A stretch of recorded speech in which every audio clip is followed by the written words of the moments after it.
What's going on? This is part 2 of the inconsistencies of how women are looked at.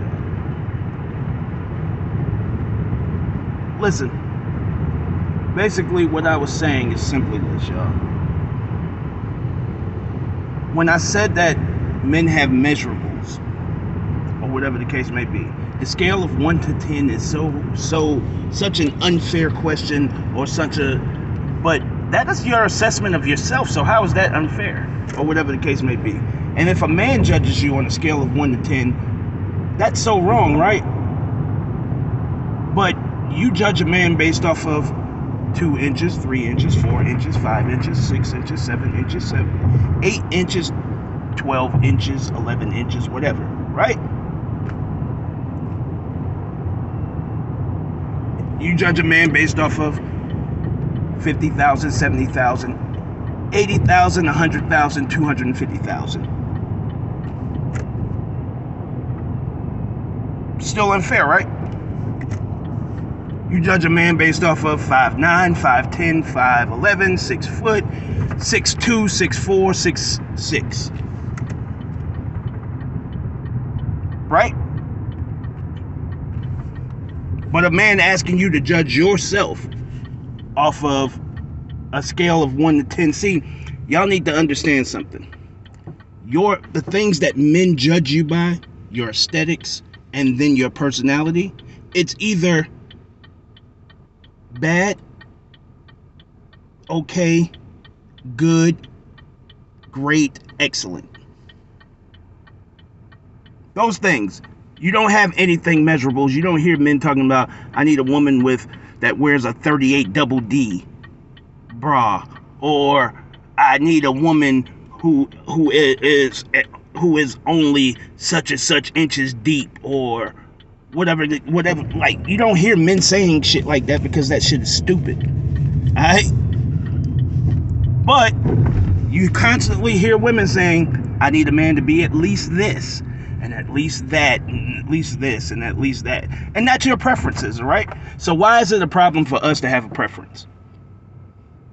Why do you think we should accept you and see you through the same eyes that you see yourself? Because that's what it boils down to. You want me to look at you and see what you see.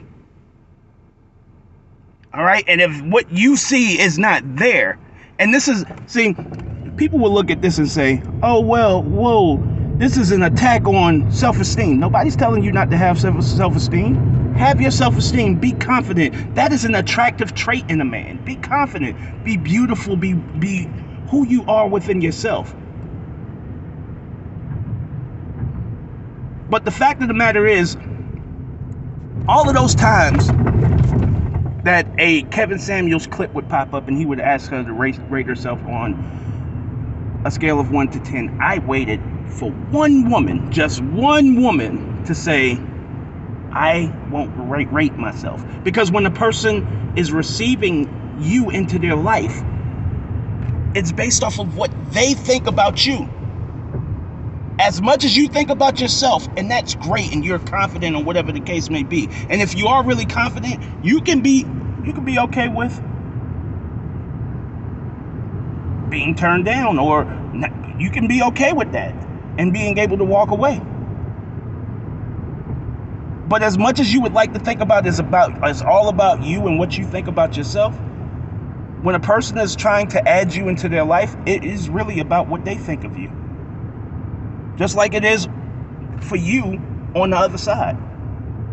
I'm not going to take a man who does this, and I'm not going to take a man who does that, and I'm not going to take a man who looks this way, who is not that tall, who got a little dick, whatever the case may be.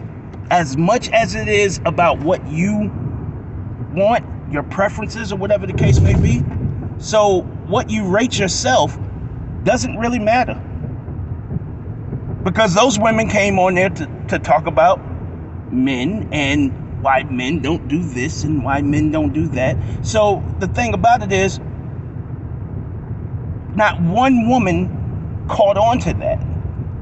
Not one woman was able to show, and these are just the videos that I saw, because you could refuse to rate yourself, because It's not about what you think about yourself when you're talking about why a man don't do this and why a man don't do that and why does it seem like he doesn't accept me or whatever the case may be. It's not about you.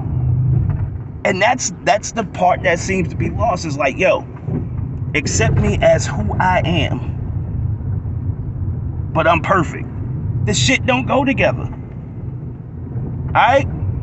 Do not dare put me in a space to be real honest about who I am, because who are you? Well, I'm the person that you're asking to have this conversation with. Who are you to tell me that I'm not a 10? Well, I'm the person who's looking to have a conversation in reality. Why is it that people are scared for someone to have an assessment of them before they add the person into their life? And I'll tell you why.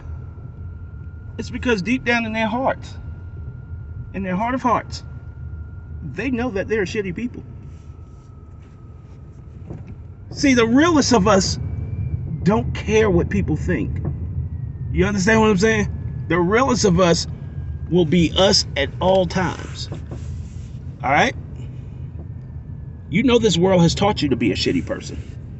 And that's what's fucked up. See, for some reason, black people are at its best when they're talking about survival.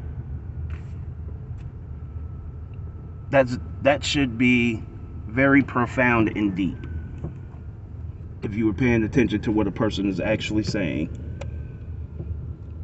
We are at our best when it comes to our relations with each other, when we are talking about how we need to survive.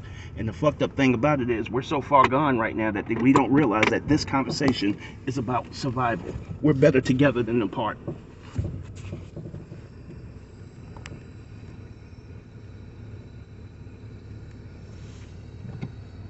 And that's just the real of it. And for some reason, that is so hard to accept. But I ask you to go do your homework on the 60s, when 80% of us were married. We were living at our best in the United States back in the 60s. You know why? Because we were together. We wasn't out here fighting in the streets. What was mine, and what was his. We didn't cross those boundaries. We did none of that stuff. Our woman was in the home, and I'm not saying that that's the way that it should be, but why can't we live with those same principles, knowing that we have to go? It's what is expected out of a man to go out into this world and not fuck around and not do anything and not touch anything other than what the fuck belongs to him, right? So how come we don't live to those same standards now? All you have to do is go do your homework and look and see when black people were at their most prosperous. I believe if you go back to the Revolt Summit where Killer Mike was up there, I believe Killer Mike said the same thing. When we were at our actual best, but they weren't keeping marriage numbers then. When we were at our actual best was actually back in the 20s up north.